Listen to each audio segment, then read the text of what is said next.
discussing issues important to your life and faith. Spiritual insight, practical wisdom. Join us as we transform the world one woman at a time. Women of Grace, for such a time as this. Now, here's your host, Johnnette Williams. Well, good morning, everyone, and welcome to Women of Grace Live. I am Johnnette Williams, so very happy and delighted to be with you today. I certainly am. We do love spending this time with you Monday through Friday as we discuss issues of importance to your life and your faith. We love to hear from you here. Yes, we do. And that's why I like to give you these numbers.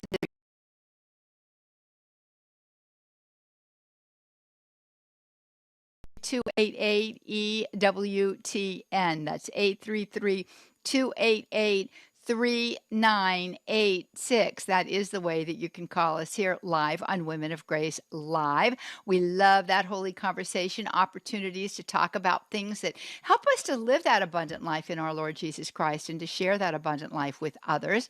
Also want to remind you that we're available for you out there at EWTN Radio's YouTube channel and Facebook page. I encourage you to use the chat feature there to put in your question or comment, insight, inspiration, or word of encouragement, and we'll just dash out there, retrieve it, and get it up on the board. We have Matthew Gubensky is our call screener. He is looking forward to talking with you, and he wants to know if you're a first-time caller, because I want to know if you're a first-time caller, and if you are, I get to ring my little bell to welcome you for your debut. People look forward to that. I hear that from time to time, when I'm out and about. Oh, I love when you ring your bell, but I can't ring my bell unless I get a first-time caller. So we're inviting you to call in if you've never called before, but that is not to say we don't want to hear from you if you have called before. We sure do. Same thing with your comments that you leave for us at EWTN Radio's YouTube channel and Facebook page. If you go to EWTN's YouTube channel, EWTN Radio's YouTube channel and or Facebook page, the chat feature there is where you put your question or comment. I do believe it's Charles that's out there today who is doing our social media managing. If you are a first timer, please include that in your comment so that I can ring my bell for you too, because I like ringing that bell, as I said to you before. We do have Rich Jesse producing for us today, and we're excited about that. And we are looking forward to having Sue Brinkmann with us after the break, because it's Wednesday. And guess what? Wednesday is what? Wednesday is Wacky Wednesday. And so it is that Sue is with us on Wednesdays, and we talk about all things wacky.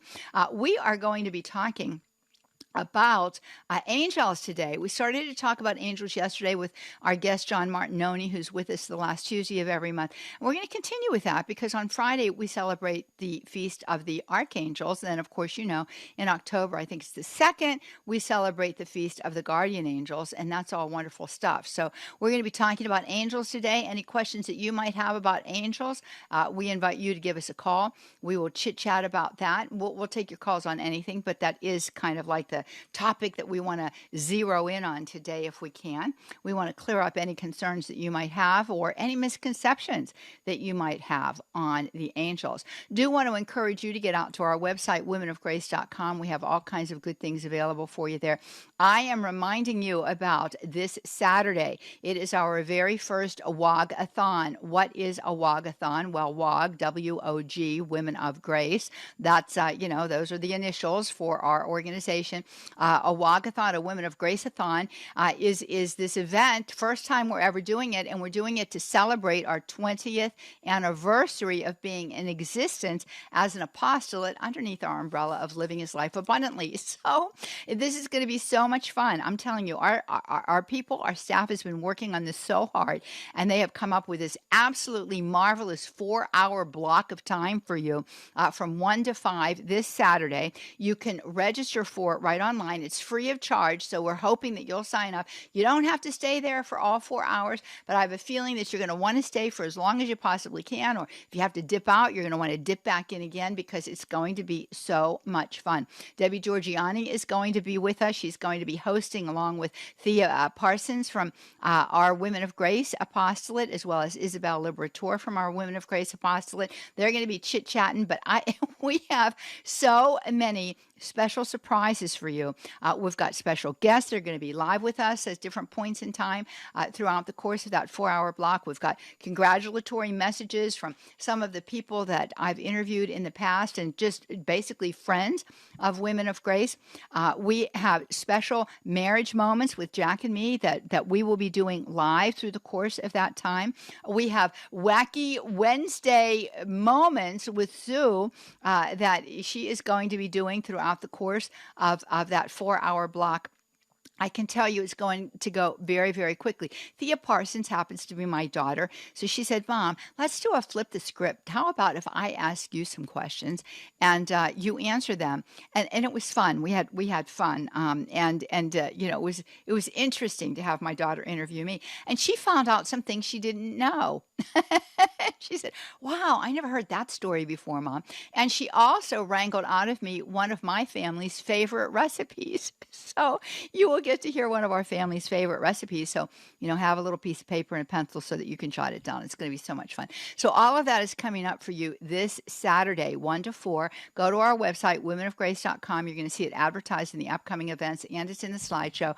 Click on that. When you click on it, you can register. It's free of charge. Why do you register? So we can send you the Zoom link. So you'll be able to join us by Zoom. We're also going to be out there on all of our other social media opportunities, with the exception of Instagram, but all of the rest of them will carry it. It's just that you can't interact with us, that way. So we're inviting you, please, to register for us right there at our website. We'll send you the Zoom link and you'll be able to join us. In addition to that, I want to let you know that next week I am going to be in Nebraska at Our Lady of Good Counsel Retreat House for a beautiful weekend retreat.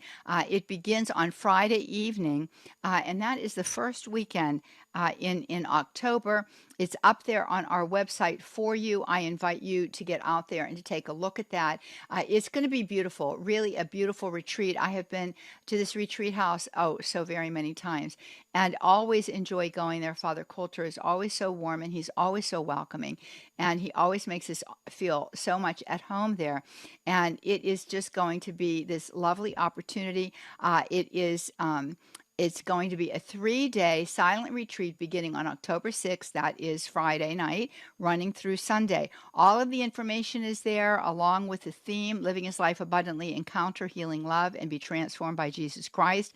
All of the talk titles are there for you, too, with a little, descriptive, and I think you're going to just love it. So if you're out there in that Nebraska area, we want you to come. It's Our Lady of Good Counsel Retreat House there in Waverly, Nebraska. That's just outside of Lincoln, Nebraska.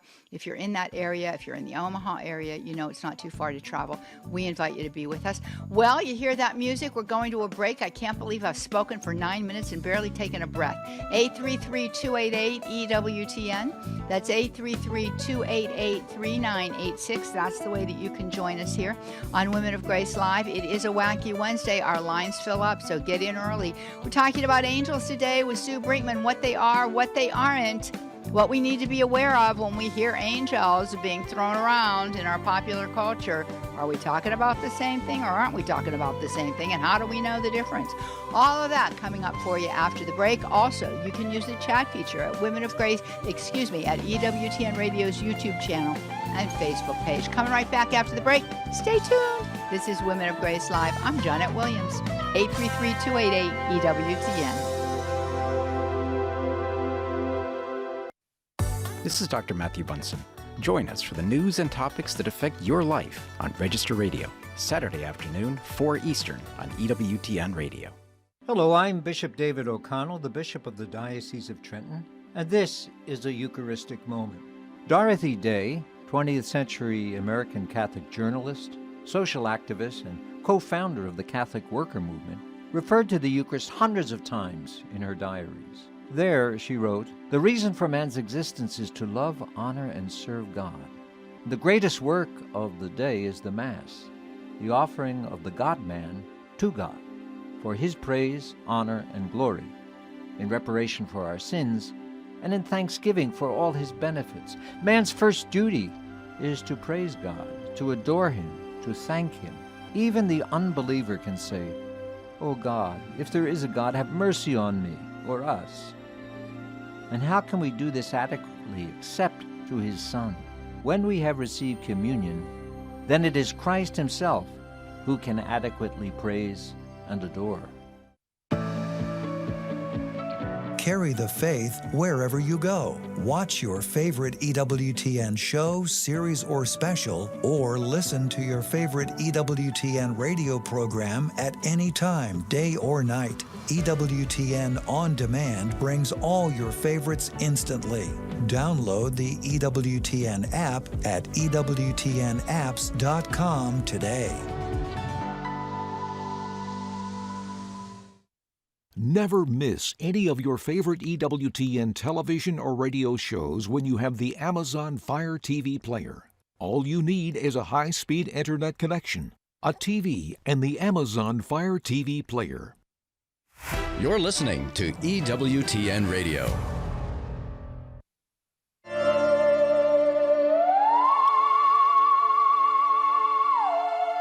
Well, there you hear that music. It is a sure sign that it's Wednesday, and it's a Wacky Wednesday on Women of Grace every Wednesday with Sue Brinkmann.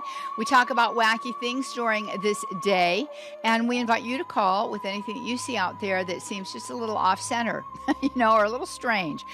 We can answer your questions about any number of topics. Today, we're going to be taking a special look at angels, though, and talking about, why it is very important for us to understand what the church teaches about angels. And why it is that when somebody starts talking about angels, we have to be very aware of the fact that we might not be talking about the same thing. And that's all very important information for us as we seek to live that abundant life in our Lord Jesus Christ in this our day and time, because we are inundated with all kinds of false ideologies and all kinds of false concepts, and lots of the same language is used, but the definitions and the way in which we're looking at them are very, very, very different. So welcome, Sue. It's good to have you with us today. Oh, wonderful to be here with you on a Thank Wacky you. Wednesday. We need one day of the week to get wacky, is what I say. It's true. We We call have ourselves permission. we call ourselves the Wacky Women of Wacky Wednesday. I love it. I totally It's a love whole it. lot of alliteration going on there, which is pretty wacky in Yeah. and of itself. Though I do love alliteration. Well, listen, Courtney is with us from Indianapolis, Indiana, and she has a question. It's off topic, but I want to get to her because I did invite her to call back. I believe this is the same woman who called last week, and we couldn't get to her. Let's just go to Courtney in Indianapolis, Indiana. She's listening to us via the EWTN app, and then we will wade into the area of angels. Hey, Courtney, thanks for calling back. How are you? Hey, Johnnette. Thank you so much for taking my call. And sorry it's off topic. It's quite all right. It's an important That's all question. right. Hey, Sue. Thank you guys so much. So go my ahead, Court. question, I'll get right to the point so I don't interrupt what we need to talk about angels because that's important. I received some rings from my grandmother when she passed. They are Eastern Star. I know that my grandfather was a Mason, and he renounced it before he passed away. He was not Catholic, but he did renounce it, thank goodness. But just wondering if Eastern Star is related to the Masons in any way. Like, is that like the woman's version, or is it even not related and it's nothing at all? I was just curious because I have those rings, and I had called about something before that, and now I'm wondering if it might be connected. Oh, Okay, go ahead, definitely Sue. Connected. It's definitely connected. The Order of the Eastern Star, both men and women can belong to it. It's not exclusively just women, but you have to be a relative of a Mason in order to get in there. Okay. And it is definitely Masonic in origin, and you would want to get rid of those rings Okay. because there are rituals that take place in the Masonic temples that are not Christian, and you just don't want to have that. You don't want to be in possession of anything associated with Masonry. You should discard, get rid of it, get it out of your house. Yeah, that's what I would say. But yes, Eastern Star is directly related to the Masons. It's an offshoot of it. It's properly known as being only open to women, but actually they do take men as well.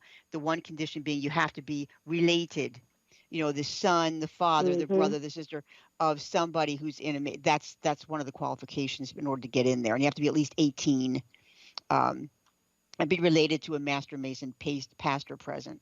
Wow. So Okay, well that clears some things up. So, oh, good. is Okay. Job's daughters also associated with that? Have you heard of Job's daughters? No, I haven't. I haven't heard of them. It's yeah. Wait, I'm just looking it up right now. It is affiliated. It's a Oh gosh, weird yeah, thing. I I yeah. remember. I think that I that's for remember younger. like doing that when I was younger, and just Yeah, being like, yeah. it's for Yeah, younger yeah. women. Job's daughters. Yep. Young women aged 10 to 20. Hmm. Young girls and women aged 10 to 20 is Job's daughters. I'm going to have to write something up on that because I don't think we have a blog on that one. And thank you so much for bringing that to our attention because I would like to Yeah, write and on I that, just get it up there, had Courtney. kind of forgotten about that until now too. Like, because I remember doing it because my grandparents took me, and it was weird. And we wore these like white robes, and we had to walk in a certain way, and we had to. Oh my gosh!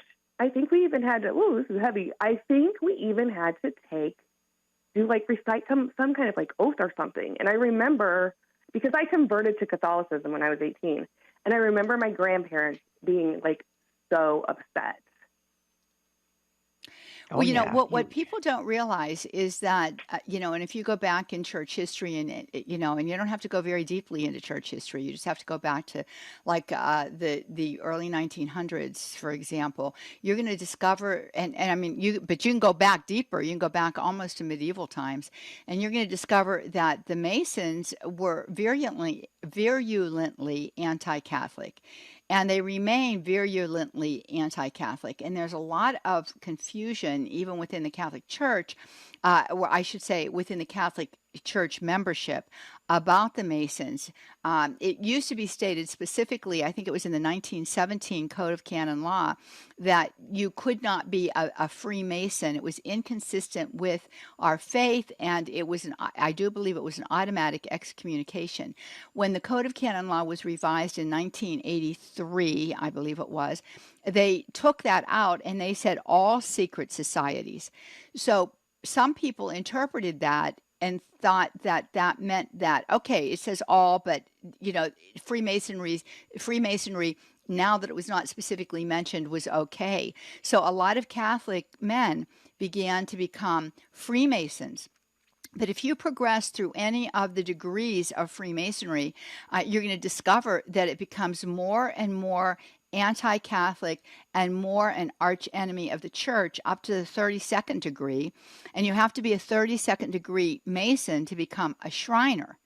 And so we, have to be very aware of the fact that the Shriners are the elite of the Masons. It is very anti-Catholic. So it's not at all surprising that your grandparents were very unhappy about your conversion to the faith.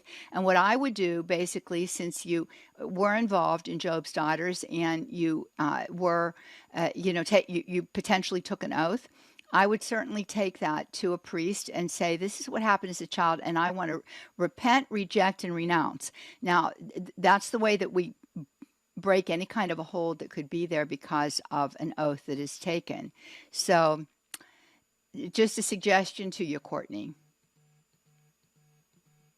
Absolutely. So that's what I will do. Yeah. So I think I think I'm very pleased that you called today and you called back in and we could talk with you specifically about your situation, but also, Sue, because this is something that we need to be aware of, and I think Catholics need to be aware of. Yeah, and I'm wondering, and this was, of course, like so many years ago, but now I'm wondering if it still is a thing or not, if it's still going on. I haven't. Job's daughters? I'm not involved in it now, yeah. So. Oh, yes, I'm sure that it is still going on, and they've also got a group for young boys. And I forget the name of that right now. I don't know what that one is. I'll look that up, see if I can find it. Yeah, it is. Here, I'll look it up too. Yeah, so thank you for your call today. Where do I get rid of the rings? Do I just throw them away? Should I take them to a priest? Should I?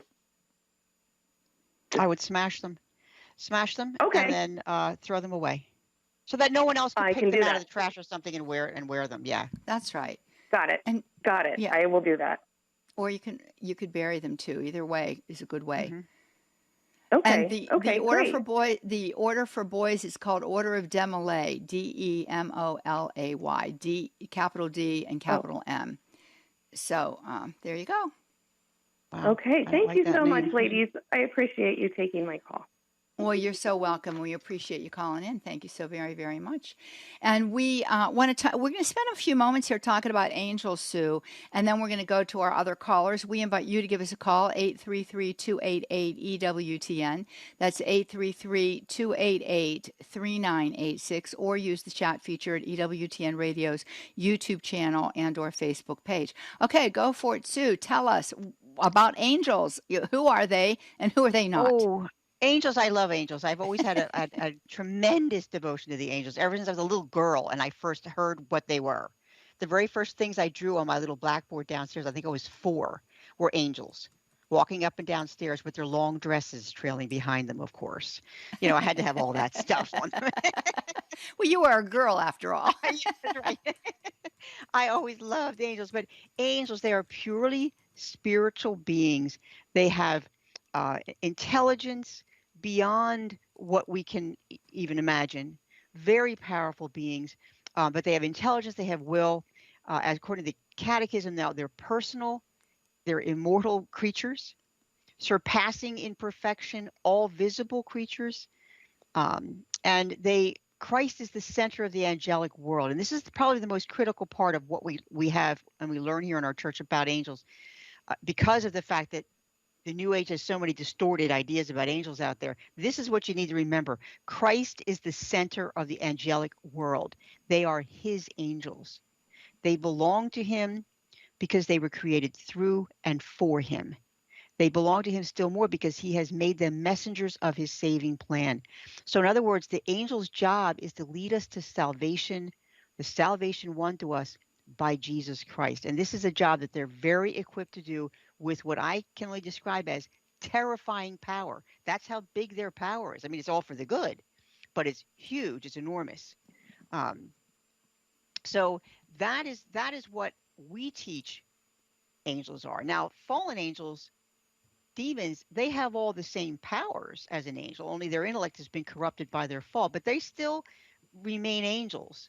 And they still are preternatural beings. An angel is a preternatural being. God is a supernatural being. So they still retain preternatural powers, which is why they are so enormously dangerous. And you don't want to fool around with them at all. And then what happens with the New Age is they distort angels. They try to say, oh, it's just a spirit guide. We just call it a spirit guide. You call it an angel, we call it a spirit guide. No. The New Age spirit guide is nothing like an angel. What they're talking about is either the spirit of a deceased human, an ascended master, some type of elemental energy, even the spirit of an animal can be a spirit guide. So they're talking about all these constructs. We all know who they are. There's no such thing as an ascended master. Deceased humans can't communicate with us like that unless God permits it. And of course, he's not going to do that in this case. Elemental energy, what does that even mean? And then the spirit of an animal. Of course, these don't exist. So who is actually appearing to you as your spirit guide? A demon. Of course, that's what it is. He has the power to do that, and he does that because I'll tell you, he's got the motive, doesn't he? He has all kinds of people out there thinking, well, I'm just going to ask my spirit guide for guidance. So this is also, it's derived from theosophy. They refer to spirit guides as controls, entities that are thought to remain as disincarnate spirits acting as a teacher or protector of a person.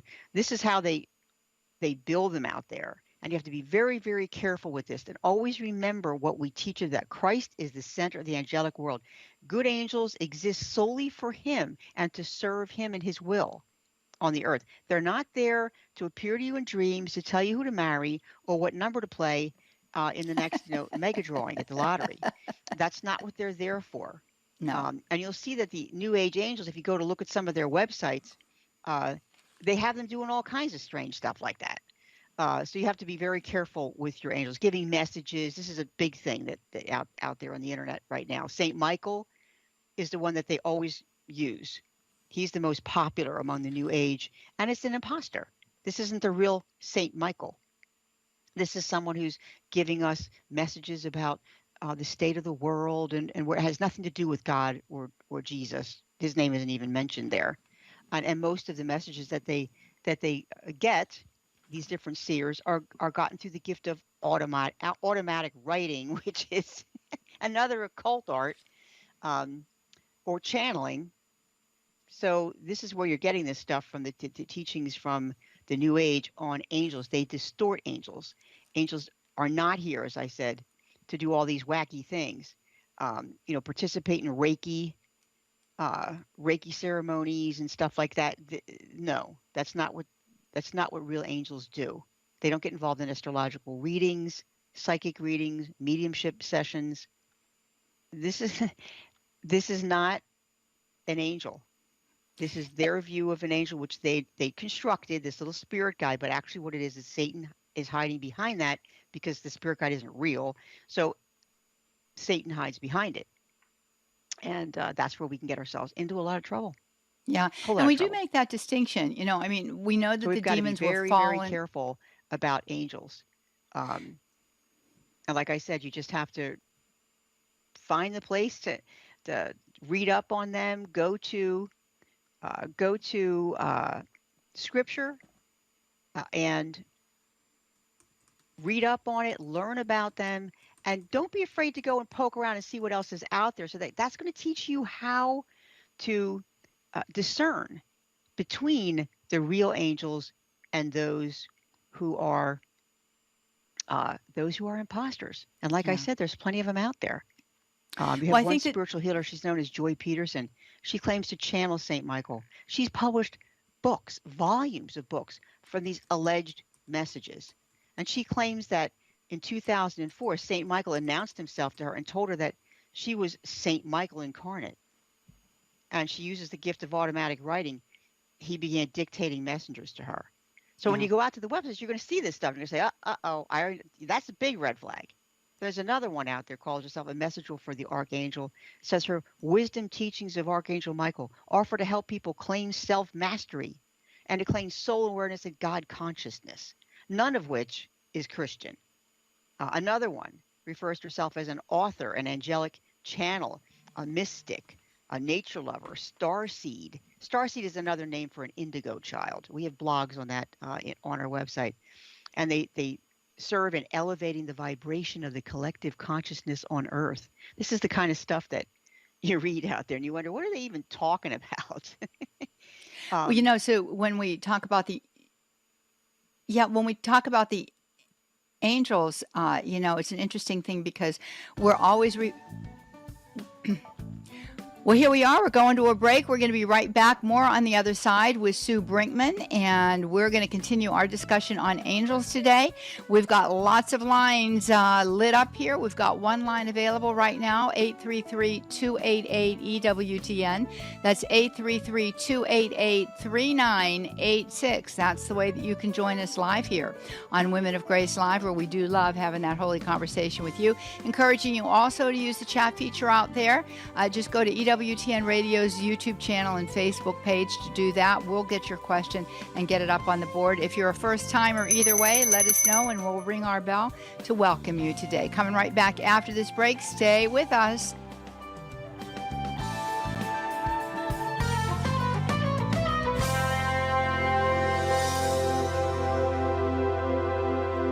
The most original Catholic content is on EWTN Radio. Tonight on EWTN Live, Rwandan genocide survivor Immaculée Ilibagiza shares her story of faith and healing as she calls on others to choose to forgive every day of their life. EWTN Live with me, Father Mitch Packwood, tonight at 8 p.m. Eastern on EWTN TV and radio.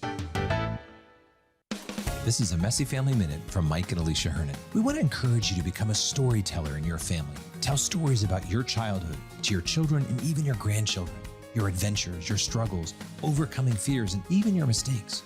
Why? It can help your children understand that their own experiences are normal It sends a powerful message that they are not alone and that there's no shame in struggling. Some parents may be afraid that this will make them look weak, but this kind of vulnerability is actually a strength. You're telling your kids that acknowledging mistakes can be the first step to improving your life. Saying, "I felt this way," gives them permission to open up to you. And if you're struggling to relate to a child during a difficult period of their life, this may actually be a point of connection. This can be also a great teaching tool, much like a parable or story of a saint. But this time, this is your own real-life story that can teach a lesson. When you share with your children about your own walk with Christ, it's a great story that your children need to hear. To listen to our podcast and sharing your story, visit us at messyfamilyminute.org. Journey deeper in your understanding of the Eucharistic mystery and the Eucharistic story of God's love for us. Download the free ebook, The 12 Stations of the Most Holy Eucharist, at EWTN.com/Catholicism. We're in the middle of You Choose Week, and John asks your thoughts on your favorite Catholic authors. Share your thoughts today on Take Two with Jerry and Debbie on most of these EWTN stations. And now back to Women of Grace with Johnnette Williams. Transforming the world one woman at a time. Let's return to Women of Grace with Johnnette Williams. Well, welcome back, everybody. It's so good to have you with us today. We are talking about angels with Sue Brinkmann. It is a Wacky Wednesday, and that's our topic. And boy, oh boy, our phone lines are all lit up with questions about angels as well as other things. We want you to call us too. Right now, we've got one line available, 833-288-EWTN. So if you have a question, jump out there and grab it, 833-288-3986. Also want to tell you, we're available for you at EWTN Radio's YouTube channel and Facebook page. We invite you to use the chat feature there. If you are a first timer either way, we want to know, and we will ring our bell for you. Before we get back to our topic, do want to remind you about our Walkathon coming up this Saturday afternoon from 1 until 5. All of the information is out there on our website. It's free of charge. Sign up, join us. It's going to be a great deal of fun. Lots of special guests coming, lots of special features happening. It's a lovely way to spend a Saturday afternoon, and we'd love to spend our Saturday afternoon with you via our Women of Grace-a-thon. We're also going to try to raise a little bit of money, but you can join us and just enjoy what's going on out there. It's going to be great fun. We have special prizes, a little raffle. Oh my goodness sakes. We're raffling off a pilgrimage to join us at the Shrine of Our Lady of Guadalupe, the Basilica there in Mexico City for our pilgrimage. So that's a very big deal. That in and of itself is worth coming for. So all of that being said, get on out there to our website, womenofgrace.com, and check it out. Also want to let you know that I am going to be at Our Lady of Good Counsel, a retreat house there in Waverly, Nebraska, outside of Lincoln, not too far from Omaha. I'm going to be there October the 6th through the 8th. I'm hoping that you'll join us for this beautiful time together. Going to be giving a retreat, and I'll tell you, we're going to get deep. We're going to get it deep during this retreat. We're going to, kind of really mine the treasures of the spiritual life and what God wants to do and is doing in us when we open ourselves up to receive the fullness of life that He wants us to know. So this is going to be, I think, an incredibly beautiful retreat, and I think, just based on what I'm sensing in my time of prayer as I'm praying about it, I think that the Lord is going to really take us really deep. That's all I can say about it. So hoping that you'll join us. The information is at our website, again, womenofgrace.com, hoping that you will join us. Well, Sue, I'll tell you, you were giving us a really beautiful catechesis on who the angels are and who the angels aren't. And when we know that Lucifer and all of the demons once were angels, but they were cast out of heaven by St. Michael when they rebelled against God. And so we call them demons now and not angels. So when we're referring to angels, we're talking about those heavenly beings who God created, non-corporeal, no body, but serve at the pleasure of the Lord and love the Lord and are always before the Lord. And we know that they are messengers of the Lord, but for the particular, angels who are called our guardian angels, those angels are assigned to us by God, and they are called to lead us and guide us through our life and to return us safely to the Lord. And they are here, as you were saying, to ensure our spiritual protection, but they're not here to, help us win the lottery. So I think that's important to remember. So bunches of good information that you were giving us there, and very, very helpful. Want to get to the phone lines, and we'll take, a little question that's out there about from some of our people that are texting us or basically using the chat feature at EWTN Radio's YouTube channel and Facebook page. This is another question about the Eastern Star ring. This is Janet, first-time caller from Texas today, listening to us via the EWTN app. And Janet, welcome. We're happy to have you as a first-time caller. You're welcome. Thank you very much. Yes. I was listening to you and Sue and about the Eastern Star jewelry, and I just was curious to know if destroying the ring, and so it's not a ring anymore, and it had gold content, at least 14 karat, then you could then sell it, or, it wouldn't be a ring anymore. Is that even, or does this have to be just totally gotten rid of? That's it. I would totally get rid of it, because it's an object that was probably used in some sort of a ritual that was non-Christian. So you just want to destroy that and just get rid of it, the whole thing. Don't try to repurpose it for whatever reason. As I said, it was used in a ritual. It could be cursed. You don't know that. Cursed objects actually are very rare, Janet. I mean, it is truly rare to have that, but it is possible that could have happened during some sort of Masonic ritual of one kind or another. It could have become cursed. So you wouldn't want to pass that along to anybody else. And so just to be safe, I would destroy it and get rid of it. Yeah. And not repurpose And I it. think that that's really good advice, Sue, for anything that we have that is of the occult. I know a lot of people for, a period of time, it was very semi-fashionable in homes to have, images of Buddha, or to have posters, of chakras being opened, and all of these different kinds of things, all of these artifacts. We don't want to put them back out there in the general population. I mean, one of our calls is to evangelize, and one of the ways in which we evangelize is not by making things like this available to other people, right? We evangelize by trying to extract, that which is not God honoring in our culture, as well as trying to implement that which is God honoring in our culture. So, I think I totally agree with you. I don't think it's a good idea to try to repurpose it or sell it, or no, just get rid of it. Just get rid of it. You don't want to pass it on. But thank you for your call, Janet. I think that was an excellent question to ask. Let's get to Ruth. She's in Clarksville, Tennessee today, listening to us via Immaculate Conception Catholic Radio. Hi, Ruth. How are you? Thank you. I'm very well. How are you? And I'm so happy that you have me in your show. Well, we're delighted to have you with us today, and I'm doing well too. Okay. I have a doubt and a question. Sure.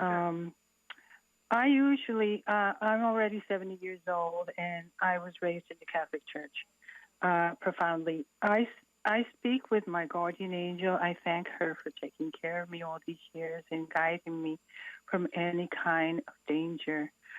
Is that okay to speak? Will she hear me? Oh, of course you can speak to your guardian angel. I speak to my guardian angel. I thank him all the time for being there with me. I pray to him, please give me strength during this moment. Please, I've even asked him to wake me up on time in the morning. Please make sure I get up, or don't let me forget this. I do. I want him to be a part of my life, Ruth, and I do speak to him all the time. And yes, that's okay. Now, when you could start to get into a little of an issue is if you audibly hear him speak to you. Then you need to be wary of that. Any kind of locution that is audio that you hear with your ears, as if somebody's standing there speaking to you, they're always suspect. You don't want to have anything like that. He could speak to you through an intellectual locution, which is just a sudden understanding about something that you might have been praying about and asking about. I mean, so there are ways that it will communicate with you. But yeah, you should absolutely involve your angel in your everyday life, to pray to him all the time. He's such a magnificent, enormous power that we have at our side, and is a gift from God. Yes. Why not accept that gift? Yeah, and Sue, as you're speaking there, I think that it's absolutely true that God does want for us to be involved with our angel. They are His messenger. So as you're saying, when you pray for, you ask your angel, oh, I could really use some help right now as I'm trying to puzzle through this dilemma or this problem, or as I'm trying to, accomplish a certain task. He will acquire the grace and bring it to you. That you need to have. You have to cooperate with it, of course, and it might not be something that you sense, interiorly, but nonetheless, He is there to do the bidding of the Lord. And closely related to that, a lot of people want to know if the angels know our thoughts and the secrets of our hearts. And I'm looking at this little classic catechesis on angels, and here's the answer to that. It says they conjecture them from signs and indications which we give, even without reflection. They have not, however, a certain knowledge of them. They have a certain knowledge of them when we will that they should know our thoughts and the secrets of our hearts, and also when God, for His own ends, reveals these to them, even without our willing it. So, the angels, as we said earlier, they are there at the service of God. They do what the Lord would have them do, and they, like God, do not trespass our free will. So, in order for them to have knowledge of our thoughts, we have to give them permission. And one of the ways that we do that, Ruth, is just by doing what you do, talking with your angel, or what you do too, Sue. And I've asked my angel to wake me up. My angel's very good at that. Well, that's the only one. It's true. And the beautiful thing is we can ask our angel to go and tell our children's guardian angel, something, or, to ask our guardian angel, oh, please go to my child's guardian angel and kind of reinforce the need to protect my child this day, that kind of thing. So it's all very beautiful, these gifts that we have from heaven, and we should use them well. So, Ruth, thank you very much for your call today. And let's get to Lucy. Lucy is out there. She is a first-time caller in Parrish, Florida, listening via the EWTN app. I don't know where Parrish, Florida is, but I'm ringing my bell for you, Lucy. How are you? I'm doing okay. I'm doing well. How are you? Good, thanks. Yeah, I'm sorry that my question is not regarding angels, even though I recommend the St. Michael Chaplet to everybody, because that's a wonderful chaplet. It is indeed. Yes, yes. My question is that I had heard from a friend that on October the 4th, we should all turn our phones off between 2 and 4 o'clock, because especially completely turn it off, because there's a message or something's going to be sent through either the emergency system or the all those systems that they send out emergencies, how you get them through the TV or phone, and that we should turn all our TVs off and all our phones off between 2 and 4 o'clock.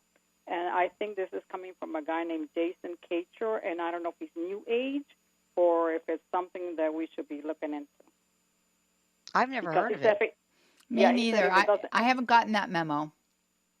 Yeah, so in other words, it's probably false, or because he said if it doesn't happen on October the 4th, it's going to happen October the 11th, because it's the emergency system.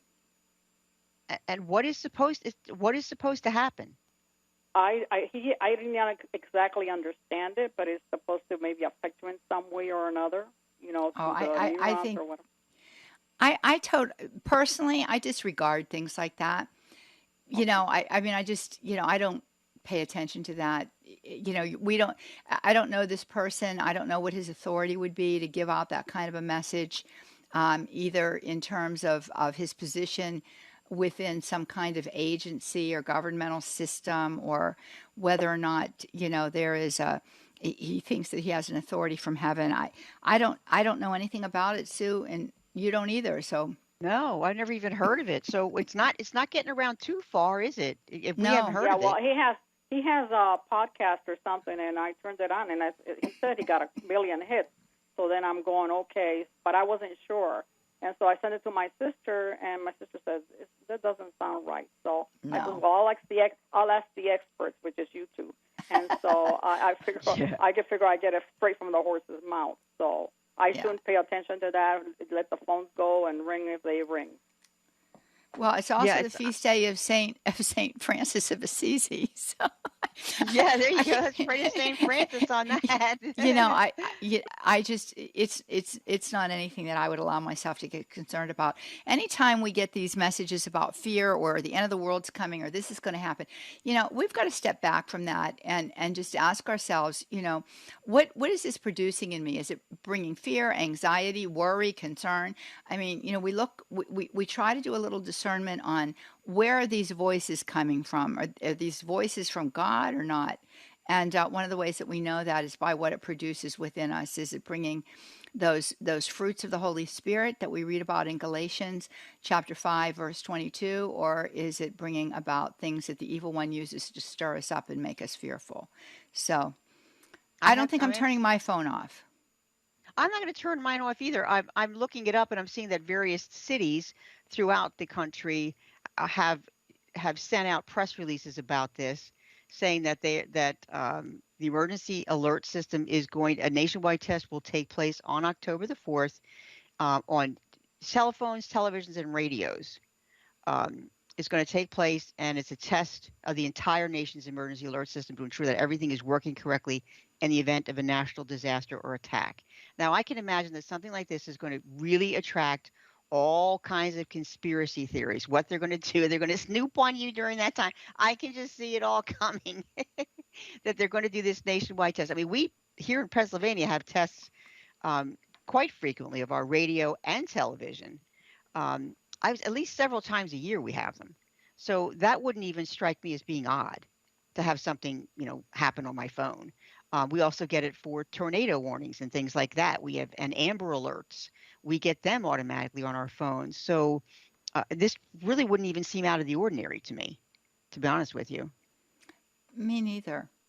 So I'm not going to worry about it. I don't know why he's saying to turn the phones off, what he thinks is going to come through those phones. Whether the phone's on or the phone's off, I don't think would make any difference whatsoever on any kind of, if this is truly something that we need to be concerned about. I'm not sure that having the phone on or off is going to make any difference whatsoever. But thank you, Lucy. Thanks for your call today and bringing this to our attention. I appreciate it. Anybody out there knows more about this, just let us know. We're going to move forward here. We've got Paula out there on YouTube. She says, can our own angel communicate with another person's angel? We answered that. The answer to that is yes. What about Elizabeth? I've heard from Catholics that it's okay to name your guardian angels, and some say no. Which one is it? We talked about that, Sue, yesterday when I had John Martinoni on. And, the church says we are not to name our guardian angels because we don't have that authority. Only God has the authority to name angels unless he shares his authority with you, as he did with Adam. He shared his authority with Adam, and Adam named the animals. And by virtue of a father being the head of the household, he shares that authority with the father, along with the mother, to name their children. But we don't have authority over the angels. So no, we should not name the angels. Absolutely. That's from the Directory on Popular Piety and the Liturgy. That's written there. It says the practice of assigning names to the holy angels should be discouraged, except in the cases of Gabriel, Raphael, and Michael, whose names are contained in Holy Scripture. So it's okay to use those names, but not to try to name your angel and to figure out what their name is. We'll find that name out in heaven. That's right. We will learn what the name of our guardian angel was, and it'll just be one more thing to rejoice about when we get to heaven. We'll finally know our angel's name. That's exactly right. Well, let's get to Bob. He is in Indianapolis. He's listening to us via Indy Catholic Radio. We're happy he's with us. Hey, Bob, how are you? Pretty good, thank you. Good. So what's your question today? Well, I came across an exercise called Eldoa, ELDOA, and there's just one teacher in Indiana, and she teaches this. I went to a free class. Didn't seem to be anything wrong with it. And also she does something called soma therapy. And I didn't know if you guys had come across that at all, or any discouragement in doing that type of exercise. Just something that I'm curious about. See if you have any experience with that. Well, thanks, Bob. Yeah. Sue, do we? Eldoa is pretty much the facial tissue is what it's manipulating in there. It doesn't seem to be that much wrong with that, but the somatics, that can get into a problem only because it's associated with a lot of new age methods, from Kundalini yoga, rebirthing, Rolfing, Feldenkrais.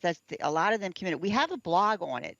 If you go to newage.womenofgrace.com, and it'll give you the whole history of somatics, where it comes from that Greek word soma, which means living body. And it's a kind of movement therapy that employs mind-body training to help with muscle pain, right? Improve your balance and your posture and that sort of thing. So there's just has some things about it that you may want to be careful of when it comes to who's teaching it and who's using it and what else they might be bringing into that somatic therapy that really isn't Christian. So you would need to understand that. Really have a chat with the person who is, the practitioner that you're thinking about. And the other thing about it too is the bulk of the research into the effectiveness of that has been conducted within the discipline itself, which is why most of the studies that they'll show on websites are saying positive, that they're positive results. We want to see more peer-reviewed, objective science before we say, hey, this really does work. Yeah. So stay away from any somatic therapist who's not a medical doctor or a licensed physical therapist, and be particularly careful with any practitioner involved in massage therapy, because that field is riddled with New Age energy workers. Yeah, that's good advice and careful. good caution. Bob, thanks for your very good question. I'm going to try to combine a couple of these YouTube questions, Sue. Mary wants to know, is it true that a baby's guardian angel whispers the God-given name for the baby to the parents during pregnancy?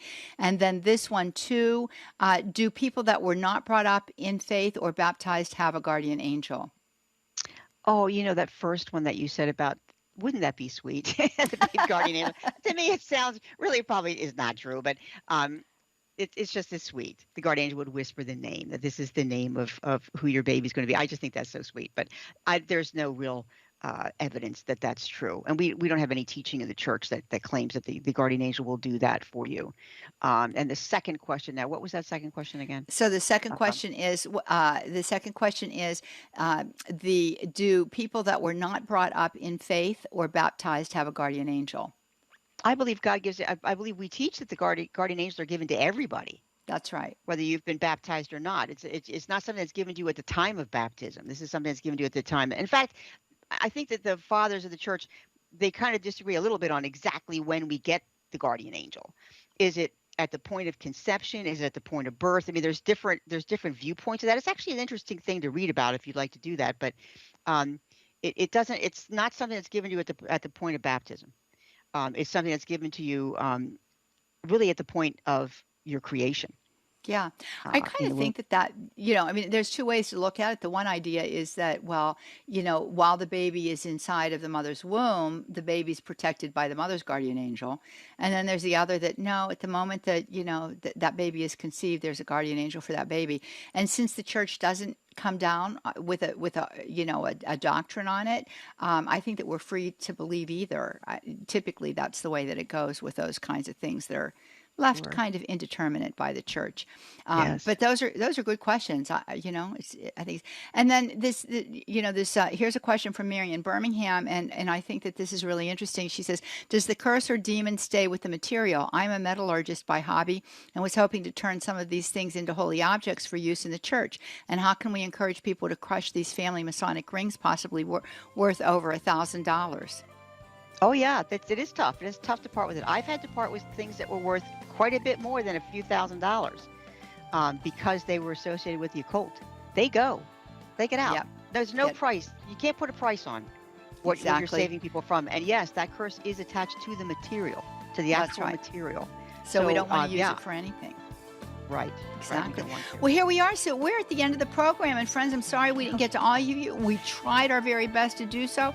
We're looking forward to being back with you again tomorrow. So we invite you to join us Monday through Friday right here on Women of Grace Live. Sue's with us every Wednesday, so you can always tune in for the Wacky Wednesday with your questions that have to do with the strange things that you see going on out there. Again, check out our website, womenofgrace.com. Join us for one of our upcoming events. God bless you now. Bye-bye.